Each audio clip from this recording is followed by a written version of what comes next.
오늘 아침 제80차 유엔 총회 참석을 위해 출국하는 이재명 대통령님을 배웅했습니다. 이재명 대통령은 이번 총회 기조연설을 통해 대한민국이 내란을 극복하고 아주 빠른 속도로 정상으로 복원되었음을 세계에 천명할 것입니다. 또한 한반도 비핵화를 비롯한 평화에 대한 비전도 밝힐 것입니다. 우리나라에 대한 투자가 가파르게 늘고 무역량도 확대될 것이라 확신합니다. 이재명 대통령은 이번에 대한민국 대통령으로서는 최초로 유엔 안보리 의장 자격으로 공개 토의를 주재합니다. 제가 들어보니 이런 경우는 처음이었고 또 국제 관계상 의전도 굉장히 좋을 것이라고 합니다. 국제사회의 평화와 안정, 번영에 대한 토의를 대한민국이 주도한다는 것은 그만큼 한반도 평화의 중요성과 한국의 역할이 크다는 것을 반증하는 것입니다. 내란의 비극 속에서도 이렇게 이른 시간에 대한민국이 국제사회에서 역할을 인정받게 될 수 있었던 것도 모두 국민 여러분들 덕분입니다. 이번 총회는 국익 중심 실용 외교에 입각해 대한민국 외교의 지평을 넓히는 계기가 될 것입니다. 강력한 회복력을 지닌 우리의 위기 극복 DNA, 총칼을 든 쿠데타 세력을 지혜롭고 평화롭게 진압해낸 오색 빛깔 K민주주의의 위상을 드높일 것이라 기대합니다. 이재명 대통령이 어제 강력한 자주 국방을 강조했습니다. 나라가 위험할 때 우리 스스로 지키지 못하고 남에게 의존해야 한다면 그것은 진정한 독립국가라 할 수 없습니다. 전시작전 통제권은 군사주권의 핵심 중의 핵심입니다. 과거 노무현 대통령이 생각납니다. 대한민국은 더 이상 과거에 힘없던 약소국이 아닙니다. 감지, 판단, 공격 모든 단계를 스스로 해내는 첨단 무기체계를 갖추고 있으며 유무인 복합의 스마트 병력 운용을 실현하고 있습니다. 탄탄한 방위산업 또한 대한민국 안보를 떠받치고 있는 미래입니다. 강력한 국방개혁으로 더 이상 다른 나라에 의존하지 않는 강한 나라를 만드는 것, 그것이 바로 이재명 대통령의 소망이자 우리 국민의 바람일 것입니다. 더불어민주당은 이재명 대통령의 이 굳은 뜻에 동행하도록 하겠습니다. 내란 특검이 드디어 24일 외환 혐의 피의자 윤석열에게 소환 통보를 했습니다. 윤석열 내란 우두머리 피고인에 대한 외환죄까지 수사가 시작되었음을 알리는 것입니다. 대한민국 헌법 제84조에는 대통령은 내란 또는 외환의 죄를 범한 경우를 제외하고는 재직 중 형사상의 소출을 받지 아니한다고 되어 있습니다. 그러나 현직 대통령이더라도 내란과 외환은 피해갈 수 없습니다. 우리 헌법이 현직 대통령도 피해갈 수 없는 유일한 죄로 규정한 게 바로 내란과 외환입니다. 형법 역시 내란과 외환죄를 예비, 음모 단계에서부터 엄중히 처벌하며 최고의 형벌로 응징하도록 규정합니다. 헌법과 형법이 말하는 바는 분명합니다. 내란과 외환의 죄는 단순한 불법을 넘어 헌정 질서와 국민 안전을 송두리째 망가뜨리는 반역 행위라는 것입니다. 특히 외환죄는 내란보다 더 무겁게 처벌받는 중대 범죄이라고 저는 생각합니다. 엄벌에 처하기 바랍니다. 특검의 마지막 퍼즐, 검찰 내부의 내란 연루 의혹도 철저하게 밝혀야 합니다. 어제 심우정 전 검찰총장이 내란 특검에 출석해 윤석열 석방지휘 과정에 대한 의혹에 대한 조사를 받았습니다. 당시 검찰이 즉시항고를 포기한 결정은 도무지 이해할 수 없는 의문투성이입니다. 또한 12.3 비상계엄에서 검찰은 연루된 혐의가 없는지도 잘 살펴보아야 합니다. 만약 비상계엄 전후에 검찰 연루 의혹이 있다면 일벌백계해야 합니다. 특검에 요청합니다. 내란 세력의 방해에도 흔들리지 말고 더 강해진 특검법으로 무장의 외환 혐의를 철저하게 수사해 주십시오. 검찰이 다시 태어날 수 있도록 고름이 있다면 짜내 주십시오. 고름은 살이 되지 않습니다. 민주당은 내란과 외환 세력을 끝까지 추적하고 심판대에 세울 때까지 긴장의 끈을 놓지 않겠습니다. 제1야당이라는 국민의힘이 정기국회가 시작한 지 한 달도 안 돼 국회 밖으로 도망갔습니다. 장외투쟁이 아니라 한낱 장외투정에 불과합니다. 국정감사가 코앞입니다. 국민의힘은 야당의 마당인 국회를 등지고 뛰쳐나갔습니다. 민생을 치열하게 고민해도 모자랄 야당의 시간을 스스로 날려먹고 있습니다. 장외투쟁이란 말도 아깝습니다.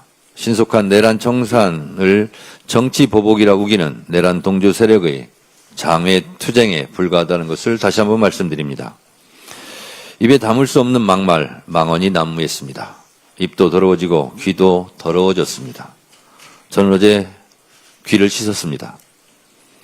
어제 동대구역 광장의 모습은 기괴하기 그지없었습니다. 사람들 머리 위로 윤어게인 스탑 더 스틸 깃발이 나부꼈고 윤석열을 연호했습니다.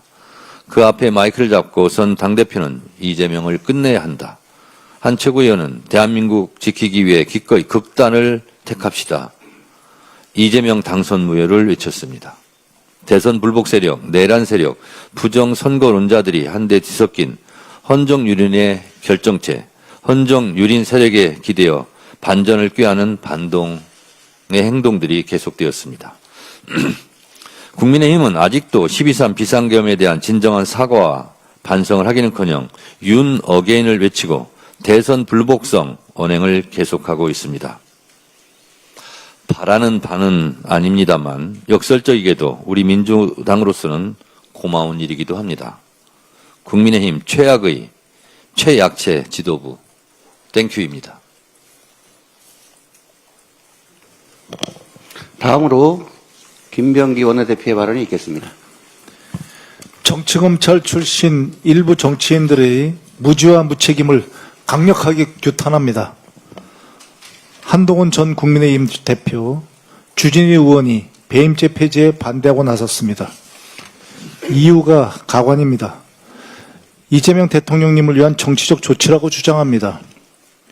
정치검찰 출신다운 한숨 나오는 발상입니다. 배임죄는 군부 독재 권위주의 정권의 유산입니다. 정치검찰은 배임죄를 악용하여 기업인들을 무분별하게 기소하고 정적을 탄압해왔습니다. 두 분은 부끄러운 정치검찰의 과거를 되돌아보고 반성부터 먼저 하시기 바랍니다. 배임죄 폐지는 재계의 오랜 수건 사항입니다. 대한상공회의소 등 재계는 지속적으로 정부에 폐지를 건의해왔습니다. 하지만 정치검찰 출신 정치인들은 재계의 수건을 외면하고 정치 공세에만 몰두하고 있습니다. 막 회복의 길에 들어선 민생경제에 찬물을 끼얹는 행위입니다. 그 피해는 결국 국민에게 돌아갈 것입니다. 지금은 민생과 경제를 살릴 때입니다. 기업이 자유롭게 경영하고 투자하며 고용을 늘릴 수 있는 환경을 만들어야 합니다. 민주당은 이번 정기국회에서 배임죄를 폐지할 것입니다. 모든 경제 형벌의 합리화를 적극 추진하겠습니다. 기업하기 좋은 나라, 일하고 투자하기 좋은 나라를 만들어 가겠습니다. 통일교 12만 당원 뉴스에 놀라셨습니까? 아직 끝이 아닙니다. 신천지 10만 당원 의혹도 있습니다. 지난 7월 홍준표 전 대구시장은 이만희 신천지 교주와 윤석열의 미로를 폭로한 바 있습니다. 2021년 국민의힘 대선 후보 경선 당시 이만희 교주는 윤석열의 당선을 위해 교인 10만여 명을 책임당원으로 가입시켰다고 합니다. 윤석열을 도운 이유는 그가 검찰총장 시절에 신천지 압수수색을 2번이나 막아줬기 때문이라고 합니다. 윤석열도 2022년 관훈클럽 토론회에서 이를 시인한 바 있습니다. 이 사건은 검찰에 맡겨졌지만 3년째 아무런 진척이 없습니다. 윤석열의 신천지와의 밀월, 그리고 신천지 10만 책임당원 의혹은 국민의힘 내부 문제가 아닙니다. 이건 헌법 20조 정교분리의 원칙을 위반한 사안이 될 수 있습니다. 민주주의 헌정질서의 회복과 내란 종식에 직결된 사안이기도 합니다. 철저한 수사와 진상규명이 필요합니다. 일각에서는 종교 탄압이라고 말하는데 종교 그 자체는 존중받아야 하면 너무나도 당연한 말입니다. 문제는 일부 종교가 정치권과 결탁하여 헌법과 민주주의를 훼손하는 행위입니다. 신천지 10만 책임당한 의혹이 덮어진다면 민주주의 헌정 질서는 언제든 흔들릴 수 있을 것입니다. 특검과 검찰의 숙고와 수사 결단을 촉구합니다. 이상입니다. 다음으로 전현희 최고위원의 발언이 있겠습니다. 이재명 대통령께서 뉴욕에서 열리는 유엔 총회 순방길에 올랐습니다. 대통령 취임 이후에 첫 유엔 대비 무대이자 우리나라 대통령으로서는 처음으로 안보리 의장 자격으로 참석하는 데 매우 큰 의미가 있습니다. 글로벌 책임국으로서 전 세계에 대한민국의 복귀를 알리는 신호탄이 될 것입니다. 유엔 총회 참석이 한반도 평화를 공고히 하고 대한민국의 위상을 한층 더 높이는 디딤돌이 되기를 희망합니다. 황교안 시즌2 장동혁 대표의 대구 장애 집회는 제2의 내란 선동입니다. 윤어게인과 극우 사이비 세력이 한때 뭉친 국민의힘 대구 집회는 도저히 대한민국 제1야당의 행사라고는 보기 힘든 낯뜨거운 모습이었습니다. 급기야는 이재명 대통령의 당선 무효까지 외친 김민수 최고위원 명백한 국힘의 대선 불복입니다. 헌법 질서 파괴 시도입니다. 헌법상 정교분리 원칙을 위배하는 통일교의 집단 가입은 내란 동조에 이은 또 하나의 명백한 위헌정당 해산 사유임을 엄중 경고합니다. 내란 전담부 설치법은 위헌 가능성을 최대한 차단하고 내란을 종식하라는 주권자인 국민의 명령에 따른 법입니다. 국민의힘과 일부 극우 세력들이 법무부에 전담재판부 추천권을 준 것을 상권분립 위헌이다 라고 주장을 하는데 이는 전혀 사실이 아닙니다. PPT 한번 봐주시죠. 현행 법원조직법 제41조 2 제3항 규정입니다. 대법관 후보 추천위원회의 구성에 법무부 장관이 포함되어 있습니다.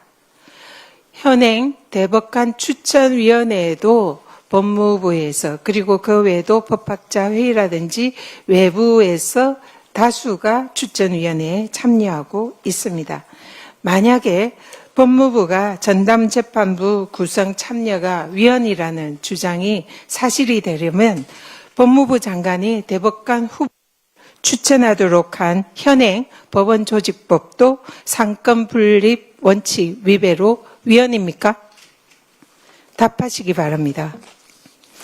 또 전담재판부 설치를 하는 것이 유례없는 일이고 위헌이다라는 주장을 하고 있습니다. 그래서 또 살펴봤습니다. 헌법 제102조입니다. 각급 법원의 조직은 법률로 정한다라고 명시되어 있습니다.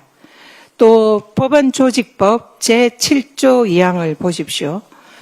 법원이 필요하다고 인정하는 경우에는 특정한 부로 하여금 행정, 조세, 노동, 군사, 특허 등의 사건을 전담해서 심판할 수 있도록 허용하고 있습니다. 헌법과 법률에 의해서 전담재판부 구성을 보장하고 있는 것입니다. 거듭 강조하지만 전담재판부를 자초한 책임은 오롯이 조의대 사법부에 있습니다. 내란 종식의 최후의 보루여야 할 사법부가 도리어 깜깜이 늑장 재판으로 내란 종식을 방해하고 있으니 국회가 주권자인 국민을 대신해서 헌법 테두리 안에서 정당한 입법권을 행사하려는 것일 뿐입니다. 민주당은 내란 종식의 안전장치인 내란 국정농단 전담재판부 설치법을 주권자인 국민의 명령에 충실히 따를 것임을 말씀드립니다. 윤석열 검찰의 이재명 죽이기 정치공작 증거가 연일 제시되면서 진실이 서서히 드러나고 있습니다. 수사를 받고 감옥에 가야 할 자들은 정작 정치검사들이었습니다. 대장동 개발업자이자 핵심 피고인인 남욱이 유동규가 정진상 실장과 김용 부원장에게 돈을 전달했다는 자신의 기존 진술은 자신이 직접 경험한 것이 아니라 허위 진술이었다는 취지로 법정에서 자백을 했습니다. 2022년에 수사를 받을 당시에 검사로부터 전해 들은 내용이고 그 이전에는 이 사실을 몰랐다고 합니다. 그래서 검사가 한 얘기가 사실로 믿고 법정에서 증언을 했다는 구차한 변명까지 했습니다. 검찰 수사 기록보다 법정의 진술에 더 신뢰성과 신빙성을 부여하는 공판 중심주의에 따르면 정진상과 김용은 당연히 무죄입니다. 정진상, 김용의 사건이 유동규로부터 뇌물을 받았다는 검찰의 공소 사실이 원천 조작이라는 것을 가리킵니다. 이번에야말로 이재명과 측근들에게 없는 죄를 만들어 씌우려 한 윤석열 검찰의 정치 공작을 철저히 단죄해야 합니다. 법무부는 철저한 감찰로 대장동 사건 수사의 조작 진위를 낱낱이 밝혀주십시오. 조작 수사로 국민을 우롱한 검찰은 국민께 사과하고 정진상 실장의 공소를 취소해야 합니다. 대법원은 김용 부원장에 대한 무죄 취지 파기환송으로 사법 정의를 바로 세워주시기를 간곡히 요청드립니다. 이상입니다.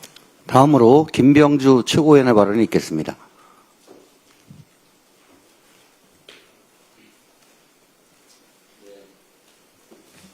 이재명 대통령께서 유엔 참석자 오늘 해외 순방을 출발했습니다. 유엔 안보리 의장국으로서 국익을 떨칠 거라고 봅니다. 특히 12.3 내란으로 민주주의가 무너진 것을 다시 회복했다는 것을 세계에 알릴 수 있는 좋은 기회입니다. 또한 한반도 평화를 위한 큰 걸음이라고 생각합니다. 에이펙 성공을 위한 여건 조성도 하고 오실 것이라고 믿습니다. 응원합니다. 입당 원서가 면죄부가 되고 교주들의 교시가 당론이 되는 정당, 당대표가 거리에서 내란 수계를 찬양 숭배하며 극우를 선동하는 정당, 이 땅에 공의로서 민주공화국이 아닌 국헌 파괴, 극우 파쇼 내란의 나라를 만들려는 국민의힘은 국민의 힘으로 해체해야 합니다. 국힘은 국민 앞에 회개하라. 스스로 선택한 위원정당 해산의 날이 다가오고 있다. 서영교, 부승찬 의원은 목숨을 건 계엄 저지와 내란 수계 윤석열 탄핵에 앞장서고 희대의 사법 내란을 저지한 민주주의를 지켜낸 민주당 동지입니다. 동지의 말을 믿지 내란에 입 닫은 조희대의 말은 못 믿겠습니다. 아직도 내란을 옹호하는 내란 정당 국힘은 내란을 막아낸 민주당과 빛의 혁명으로 탄생한 이재명 정부를 비판할 자격조차 없습니다. 본질은 조희대 사법부의 대성 개입 구테타 조사입니다. 윤석열 탈옥에 대한 경로, 주기원 룸사롱 조사와 늑장 재판, 조희대 이재명 죽이기부터 국민이 납득할 만큼 조사와 수사를 해야 합니다. 스스로 삼권 분립을 파괴한 사법부는 반드시 법의 이름으로 사법개혁 법정에 세워야 합니다. 민주당이 국민과 함께 사법개혁 꼭 이뤄내겠습니다. 지금 세계는 힘의 논리가 지배합니다. 강력한 자주국방이 결국 국력입니다. 이재명 대통령이 제안한 AI 전투로봇, 무장 자율드론, 유무인 복합 첨단 무기체계 등 스마트 정예 강국 재편은 시대를 꿰뚫는 통찰입니다. 강력한 국방, 자주 안보 없이는 21세기 대한민국을 지킬 수 없습니다. 세계사에서 외세의 안보를 의지한 나라는 결국 모두 역사에서 사라졌습니다. 우리를 지키는 힘은 우리에게 있습니다. 강국에 끌려가는 나라가 아니라 강대국이 인정하는 나라를 만들어야 합니다. 대한민국은 강합니다. 대한민국 국민은 더 강합니다. 이재명 정부와 민주당은 강력한 자율적 자주국방을 구축하겠습니다. 조이대의 사법 독립, 윤석열의 보석 청구, 장동혁의 이재명을 끌어내야 한다. 최고위원회 대선 당선 무효, 손발을 척척 맞춘 보이지 않는 손이 획책한 제2의 내란 빌드업처럼 보입니다. 그들끼리 머리를 맞대고 이재명은 알아서 잘 처리하겠다는 음험한 속삭임이 들리는 것만 같습니다. 대선 개입 사법 구태타를 일으킨 장본인이 아직까지 사퇴하지 않고 있고 대법원에 억지로 버티고 있는 이유는 윤석열을 다시 탈옥시키고 제2 사법 구태타를 위한 음모일지 모릅니다. 지난 대선 전 획책한 조이대 대법원의 사법 구태타에 대한 실체적 수사가 필요합니다. 특검이든 상설특검이든 국헌을 물랑케 하는 대선에 개입한 조이대 일당들에 대하여 철저하게 진상을 조사해야 합니다. 군이든 검찰이든 법원이든 정부든 법으로 낱낱이 조사하고 처벌해야 합니다. 심판하지 않는 내란은 반드시 되풀이되기 때문입니다. 이상입니다. 다음으로 이현주 최고위원의 발언이 있겠습니다. 네, 국민의힘이 어제 대구에서 대규모 집회를 열면서 장외 투쟁에 나서고 있다고 합니다. 입법 독재를 운운하면서 명분으로 내세우고 있는데 역설적으로 지금의 국회 상황은 국민의힘 스스로 자폭해서 만들어주고 있는 것입니다. 윤석열 쿠데타를 여전히 옹호해서 친윤 세력이 득세하고 통일교 11만 명 입당 등 종교와 결탁한 정황도 모자라서 해외까지 나가서 가짜뉴스 퍼뜨리면서 나라 망신시키는 전환기력에 휘둘리는 등 불과 3개월 전까지 집권당이었던 제1야당이 아무런 성찰과 반성 없이 위헌정당의 길을 걷고 있는 중입니다. 게다가 미국 관세 압박과 중국의 물량 밀어내기 등 국익 앞에 정치권이 단합하는 모습을 보이기는커녕 낯뜨거운 막말과 시대착오적인 행보만 되풀이하고 있으니까 당연히 국민들에게는 민주당만 보일 수밖에 없습니다. 지금 국민의힘은 정책적 대안을 내고 건전한 균형적 관점을 제시하는 대안 세력으로서의 위상을 완전히 상실한 상태입니다. 건강한 야당이 있어야 견제와 균형 속의 여당도 더 좋은 정치를 할 수 있다고 저는 생각합니다. 국민의힘이 정신 차리기를 진심으로 바랍니다. 그래야 국회가 정상화되고 국민들도 시름을 덜고 우리 앞에 놓인 대외적 과제들에 한마음 한뜻으로 집중해서 잘 풀어나갈 수 있을 것입니다. 입법 독재를 운운하기 전에 이러한 상황 자체가 스스로 자폭에 의해서 발생했다는 것을 자각하기를 진심으로 바랍니다. 석유공사가 대왕고래 유망구조에 경제성이 없다고 최종적으로 확인했습니다. 저는 글로벌 에너지 회사의 임원 출신으로서 작년 국정감사 때부터 이런 결과를 예상하고 혈세 낭비가 안 된다고 수차례 지적해왔습니다. 이미 석유공사 2022년 연례 보고서에서도 시추 구조 대상으로 적절치 않다고 결론을 이미 내린 프로젝트였습니다. 탐사 시추 결과 50에서 70%는 될 거라던 가스 포화도가 고작 6%에 그치고 나머지는 그냥 바닷물이었습니다. 윤석열의 산유국의 꿈은 사기극이었던 것입니다. 1차 탐사 시추 등 조사 비용으로만 1,200억 원 넘는 비용을 투입하고 이렇게 혈세 낭비를 하고도 석유공사 동해 탐사팀은 작년 성과평가에서 S등급을 받았습니다. 동해 탐사팀이 속한 ENP 에너지사업본부 국내사업개발처는 A등급을 받아서 수백 % 성과급 잔치를 했다고 합니다. 이 부분에 대해서 분명히 책임을 물어야 할 것입니다. 석유공사는 또 어제 동해상의 다른 유망구조 해외 입찰이 마감되었다고 발표했습니다. 리스크를 분담한다는 측면에서 석유공사의 해외 입찰 그 자체를 배척할 것은 아니라고 생각합니다. 다만 그 투자의 상세 조건 등을 잘 살피고 진중하게 접근할 것을 당부드립니다.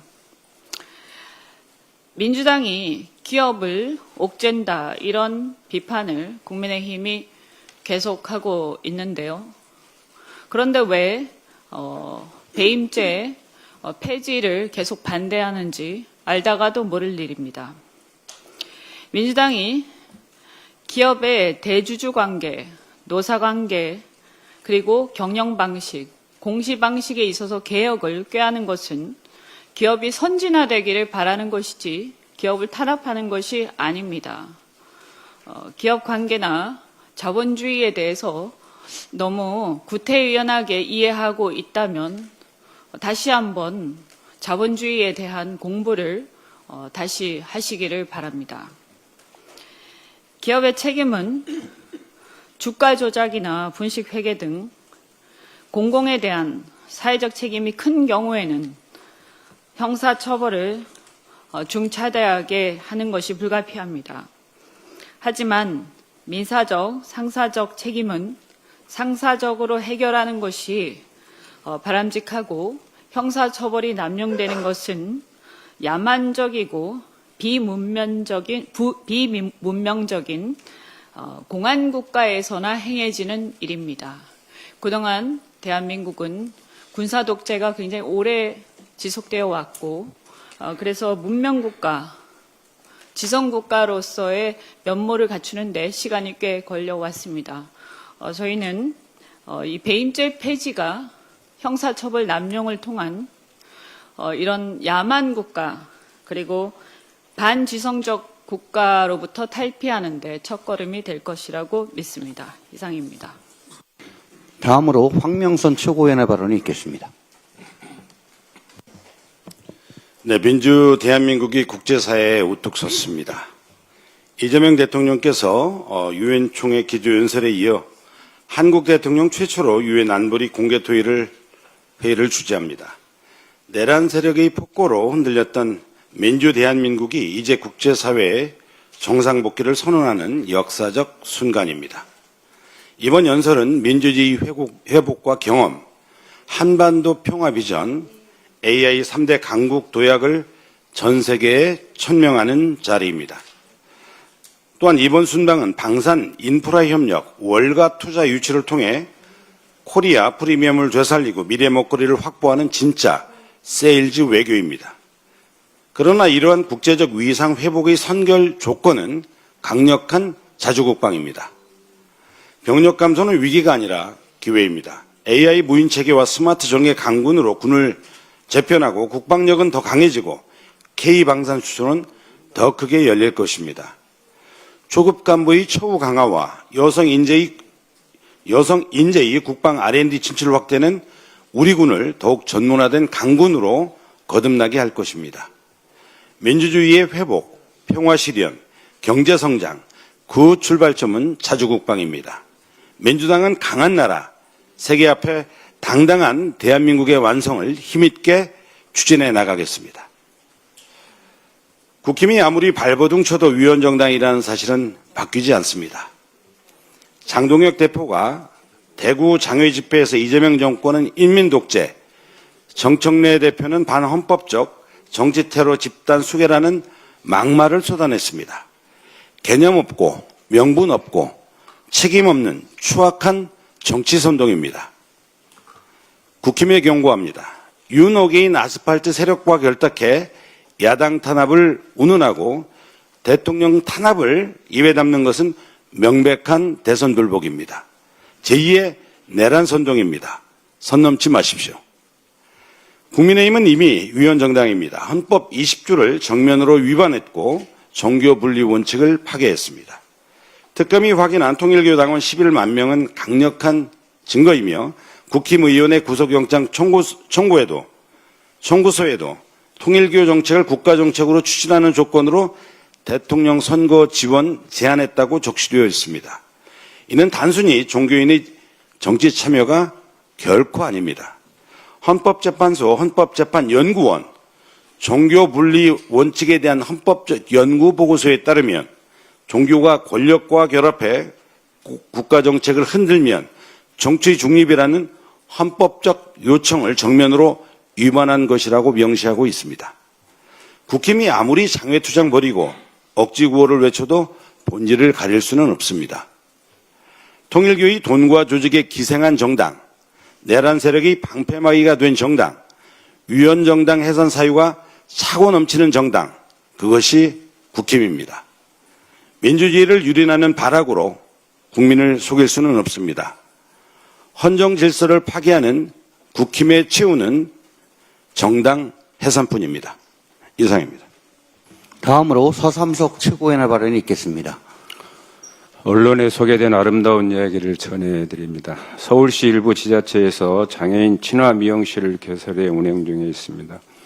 자폐증으로 미용실 이용이 어렵던 10살 어린이도 중증 지체 장애를 가진 70세 어르신도 다른 사람의 시선에 상관없이 편하게 이용하고 계십니다.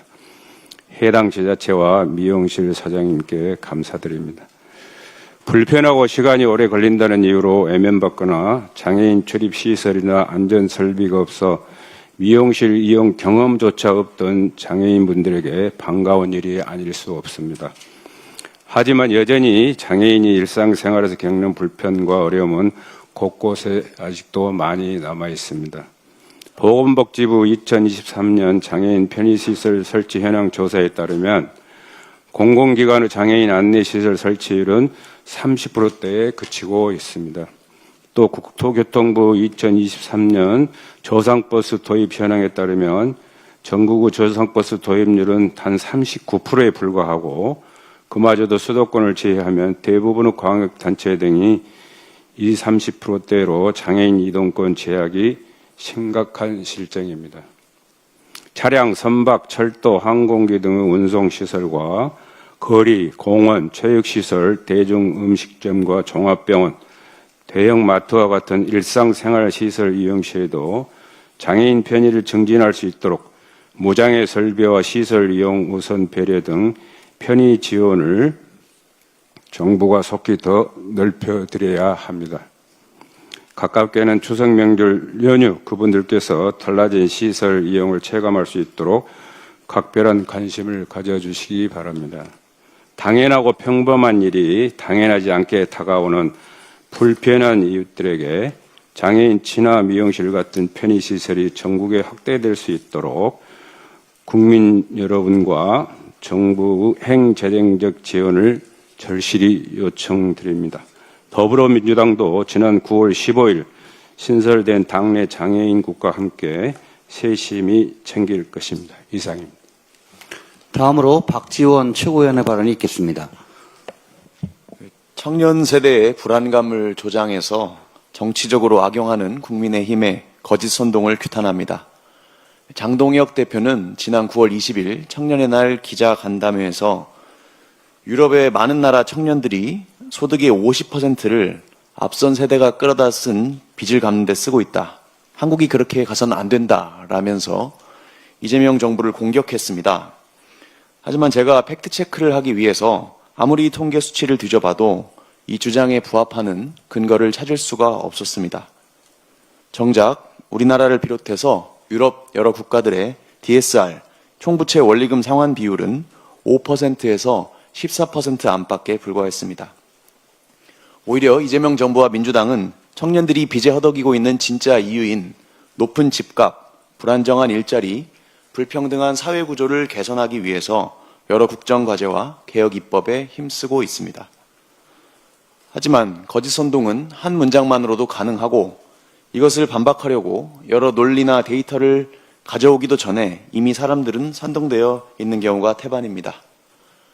제1야당의 대표가 공개 석상에서 하는 발언 수준이 이 정도인데 익명성이 보장되는 온라인상에서의 여론 선동은 어떻겠습니까? 그런 측면에서 최근 리박스쿨 손효숙 대표에 대한 구속영장 기각 소식은 우리 민주주의의 어두운 그림자를 드리우고 있습니다. 민주주의 수호의 필수적인 공론장을 조직적으로 교란한 세력의 실체를 더 분명히 규명해야 합니다. MB 정부의 국정원 심리전단, 박근혜 정부의 사이버사령부 댓글 조작과 시발단, 그리고 윤석열 정권의 리박스쿨까지 사이버 공간에서 심리와 여론을 교란하려는 저들의 DNA는 시대를 따라 댓글, 커뮤니티, 숏폼 영상, AI 알고리즘 등으로 무기를 바꿔가면서 시민들의 두뇌와 인지 능력에 침투하는 사이버 내란 세력으로 진화하고 있습니다. 우리 청년들에게 필요한 것은 불안과 공포의 프레임이 아니라 희망과 기회의 사다리입니다. 그리고 온라인과 오프라인에서 이루어지는 내란 세력의 거짓 선동 정치에 맞서서 민주당이 팩트를 바로잡는 데 그치지 않고 부당한 사이버 심리전을 제도적으로 차단하고 응전할 것을 우리 당원들은 요구하고 있습니다. 감사합니다. 이상으로 발언을 모두 마치고 네. 정청래 당대표께서 회의를 폐회하시겠습니다. 네, 박지원 최고위원님 발언 잘 들었는데요. 제가 뒤늦게 알았는데 뭐 수능 전국 수석 하셨습니까? 비공식적입니까? 그런 얘기가 있어가지고요. 네, 전국 수능 뭐 1등 했다는 얘기가 있어가지고 공식적인 건 뭐고 또 비공식적인 건 뭡니까? 그 교육청에서 수능 순위를 공개를 했을 경우에 사회적으로 부정적인 영향이 있었기 때문에 예, 예. 공식적으로 발표는 하지 않고 있습니다. 네, 예, 그런 기사를 뒤늦게 봐가지고요. 제가 그 말씀을 드리려고 하는 게 아니라 방점은 청년들의 문제에 대해서 지금 말씀을 하시고 그래서 청년들의 어려움, 청년들의 마음을 가장 잘 살피는 전국 1등의 정치인이 되셨으면 좋겠다. 그런 차원에서 제가 말씀을 드렸습니다. 앞으로 청년 정책에 대해서 우리 박지원 최고께서 내가 이것은 전담한다. 내가 최고의 전문가다 하는 생각으로 우리 청년들을 잘 보살펴 주실 것을 부탁드립니다.